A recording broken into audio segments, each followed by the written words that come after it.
हरे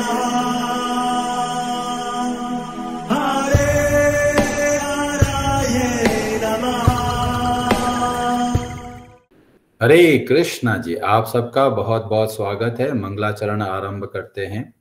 ओम नमो भगवते वासुदेवाय। ओम अज्ञानतिमिरान्धस्य ज्ञानाञ्जनशलाकया चक्षुरुन्मीलितं येन तस्मै श्रीगुरवे नमः। नमः ओम विष्णुपादाय कृष्णपृष्ठाय भूतले श्रीमते भक्तिवेदांत स्वामिनिति नामिने। नमस्ते सारस्वते देवे गौरवाणी प्रचारिणे निर्विशेष शून्यवादी पाश्चात्य देश तारिणे। जय श्री कृष्ण चैतन्य प्रभु नित्यानंद श्री अद्वैत गदाधर श्रीवासादि गौर भक्त वृंद। हरे कृष्ण कृष्ण कृष्ण हरे हरे, हरे राम राम राम हरे हरे। कार्पण्य दोषोपहत स्वभावः पृच्छामि त्वां धर्म सम्मूढचेताः। यच्छ्रेयस्या निश्चितं ब्रूहि तन्मे शिष्यस्ते अहं शाधि मां त्वां प्रपन्नम्। हरे कृष्णा जी, भगवद गीता अध्याय 3 श्लोक नंबर 16 आरंभ करते हैं। ब्रजेश्वरी जी, आप पढ़ेंगे संस्कृत। हरे कृष्णा। एवं प्रवर्तितं चक्रं नानुवर्तयति यः अगायुरिन्द्रिया रामो मोघं पार्थ स जीवति। हरे कृष्णा। हरे कृष्णा। एवं इस प्रकार प्रवर्तितम वेदों द्वारा स्थापित चक्रम चक्र न नहीं अनुवर्तयति ग्रहण करता यह इस जीवन में यह जो अघ आयु पाप पूर्ण जीवन है जिसका इंद्रिया आरामः इंद्रियासक्त मोघम वृथा पार्थ हे पृथा पुत्र अर्जुन सह वह जीवती जीवित रहता है। हे प्रिय अर्जुन, जो मानव जीवन में इस प्रकार वेदों द्वारा स्थापित यज्ञ चक्र का पालन नहीं करता वह निश्चय ही पापमय जीवन व्यतीत करता है। ऐसा व्यक्ति केवल इंद्रियों की तुष्टि के लिए व्यर्थ ही जीवित रहता है। हरे कृष्णा जी।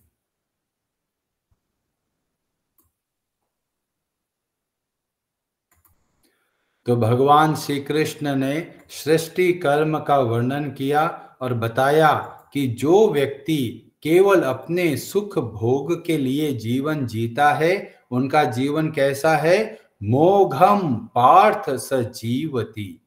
मोघ का मतलब होता है व्यर्थ करना।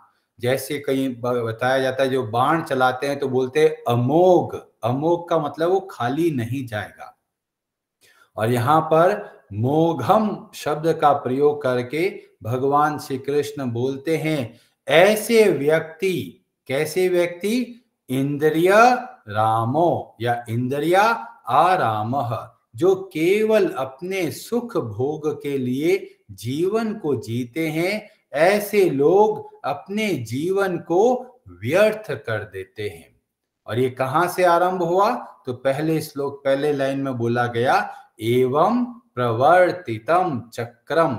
ये एक चक्र है। चक्र का मतलब हो गया एक साइकिल की तरह है। मतलब जब व्यक्ति को पता चलता है कि हमारा जीवन कैसे चलता है तो बताया गया यह जीवन जो चलता है अन्न के आधार पे आता है। अन्न कहाँ से आता है, वर्षा से आता है। वर्षा कहाँ से होती है, यज्ञ से होती है। यज्ञ कैसे होता है, कर्तव्य कर्मों से होता है। कर्तव्य कर्म कहाँ से आए, वेदों से आए। वेद कहाँ से आए, श्री भगवान से आए। तो यह पूरा एक साइकिल है। तो अगर कोई व्यक्ति भगवान को भूल कर इस संसार में जीवन जीता है तो उसका जीवन कैसा है? मोघम पार्थ स जीवति। उनका जीवन केवल व्यर्थ के लिए चला जाता है।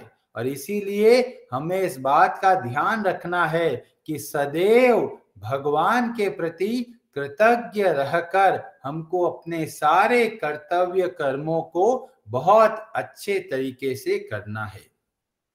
बहुत सारे लोग सोचते हैं कि क्या करो, मजा करना है हमको, कि अभी पता नहीं जिंदगी वापस मिलेगी या नहीं मिलेगी, जितना मजा कर सके कर लेते हैं। कोई आंखों के मजे के लिए क्या क्या करते हैं, कोई क्रिकेट मैच देखने के लिए इतना लालायत रहते हैं कि 5-5 हजार रुपए की टिकट खरीदकर क्रिकेट मैच देखने चले जाते हैं।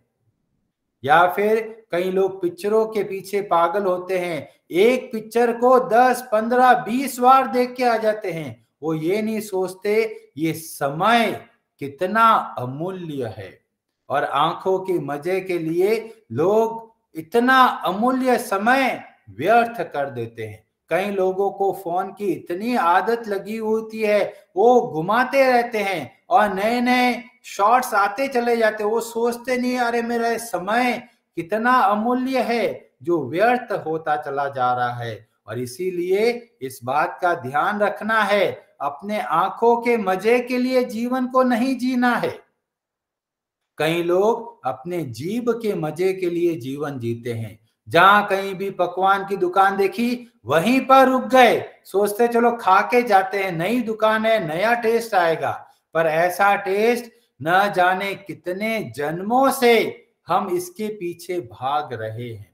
तो जब हम देखते हैं कि अगर हमारे जीवन में उद्देश्य नहीं है तो हम अपना समय सारा का सारा व्यर्थ कर देते हैं। इसीलिए जीवन को समझकर, जीवन के उद्देश्य को ध्यान में रखकर अपने समय का अच्छे से सदुपयोग करना है। अगर सदुपयोग नहीं करेंगे तो ऐसा अमूल्य मनुष्य शरीर को प्राप्त करके हम वापस इस संसार चक्र में भटकते चले जाएंगे।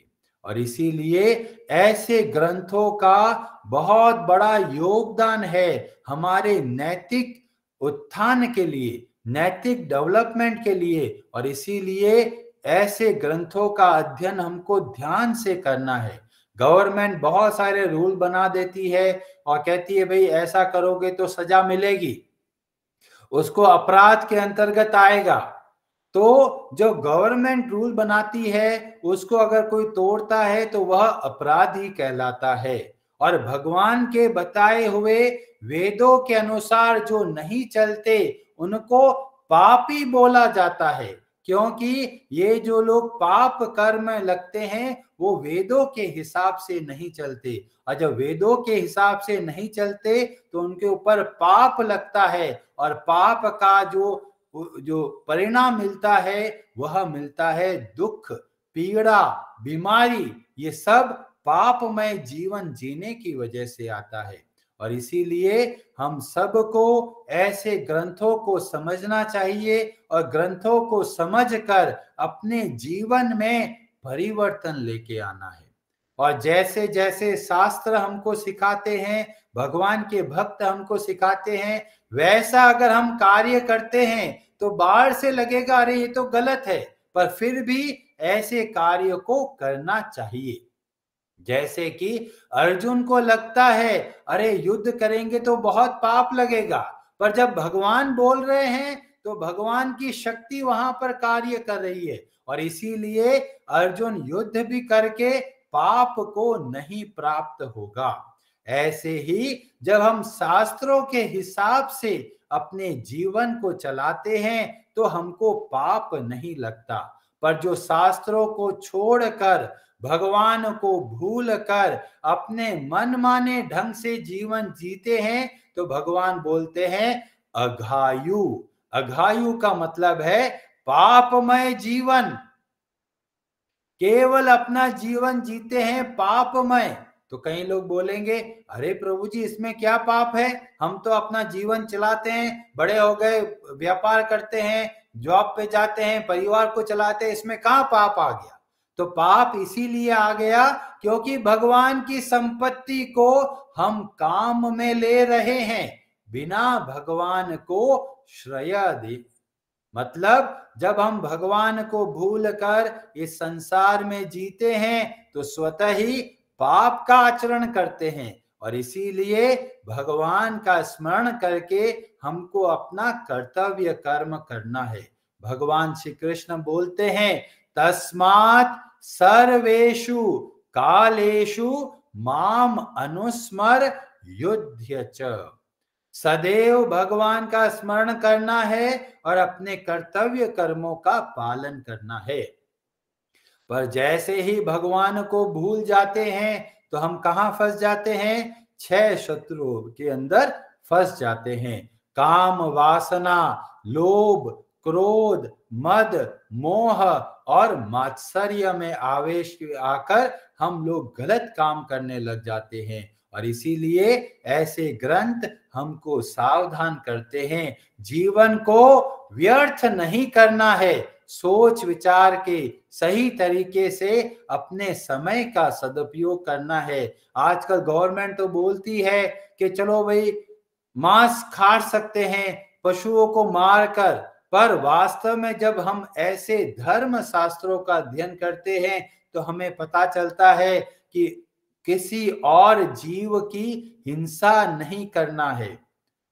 कई लोग ऐसा सोचते हैं कि गवर्नमेंट ने अलाउ कर दिया तो क्या तकलीफ है। गवर्नमेंट भगवान नहीं है, गवर्नमेंट बनाया गया कुछ लोगों ने अपने हिसाब से बनाया गया, पर जो वेद है, जो शास्त्र है, वह वास्तव में हमारे लिए धर्म का आचरण सिखाते हैं, और इसीलिए हमें धर्म में जीवन को जीना है। कई लोग सोचते हैं कि अबॉर्शन जिसे बोलते हैं, गर्भ के अंदर ही एक जो पुत्र होता है, पुत्री होता है, उसको मार दिया जाता है। गवर्नमेंट तो अलाउ कर सकती है, पर कई कई कंट्रीज में अलाउड भी है, पर वास्तव में ये बहुत बड़ा पाप है कि एक जीव को मां के गर्भ में ही मार दिया जाता है। और इसीलिए ऐसे धर्म शास्त्रों को हमको समझना है और उसके हिसाब से जीवन में बदलाव लेके आना है। कहां कहां हम लोग कार्य सुख भोग के लिए करते हैं, कितना समय हम भगवान की सेवा में जीवन को जीते हैं, और उसके हिसाब से हमें निर्णय लेना है कि हमारी गाड़ी किस रास्ते पे जा रही है।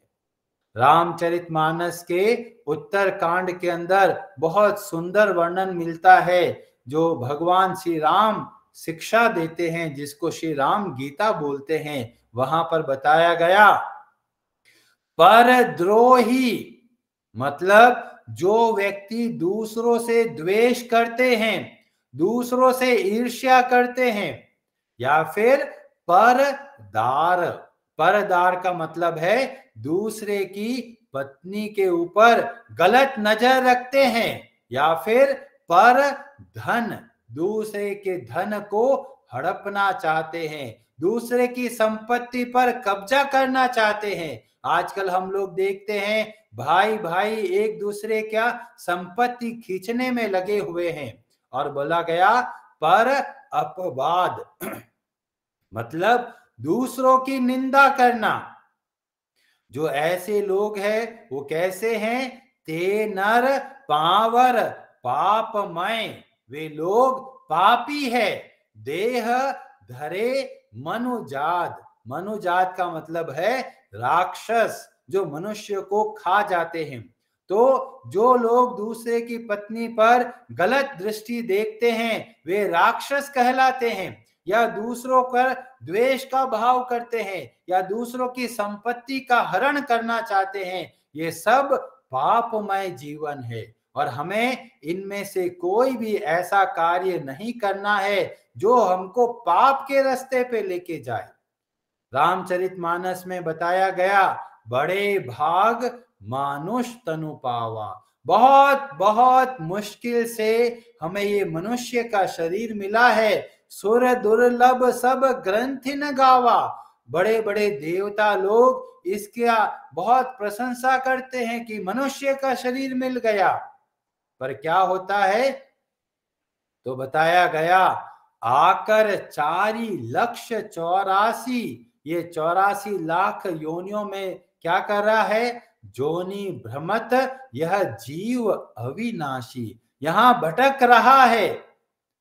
और बोला गया, कब हुक करी करुणा नर देही, देत ईश बिनु हेतु स्नेही। भगवान इतने दयालु है कि हमको मनुष्य का शरीर दिया, और कैसे बहुत दया करके। पर हम लोग क्या करते हैं? इन तरह काम, क्रोध, लोभ के आवेश में आकर हम इस मनुष्य शरीर को नुकसान में डाल देते हैं, उसका दुरुपयोग करते हैं।